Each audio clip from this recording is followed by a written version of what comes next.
Quelle est la démarche des écologistes pendant cette élection?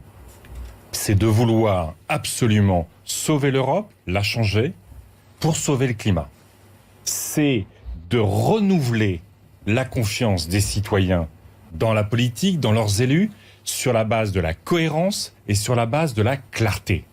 Et ça fait des mois qu'on nous propose, aux écologistes, une union de façade à Paris qui n'aurait pas de cohérence au Parlement européen. Vous avez entendu comme moi Raphaël Glucksmann dire qu'il siégerait au sein du groupe socialiste au Parlement européen.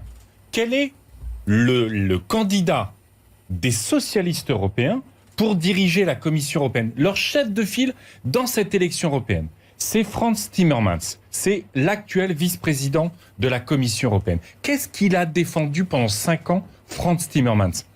Il s'est battu pour le glyphosate. Pour le glyphosate. Il se bat pour tous les accords de libre-échange. Il défend le dumping fiscal, notamment de son pays, les Pays-Bas.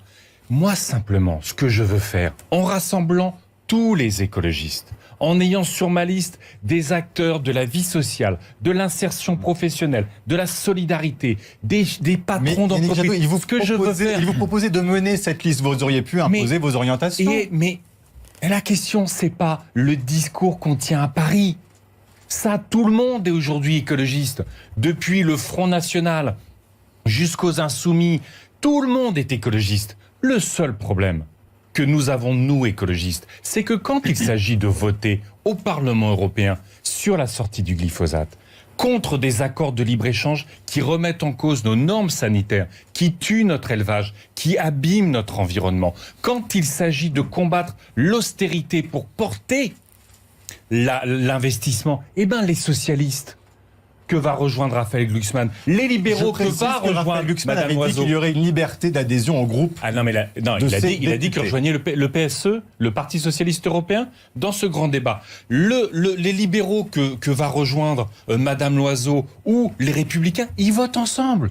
Ils votent ensemble pour cette Europe qui est devenue souvent détestable parce qu'elle est libérale, technocratique, austéritaire. Alors, du coup,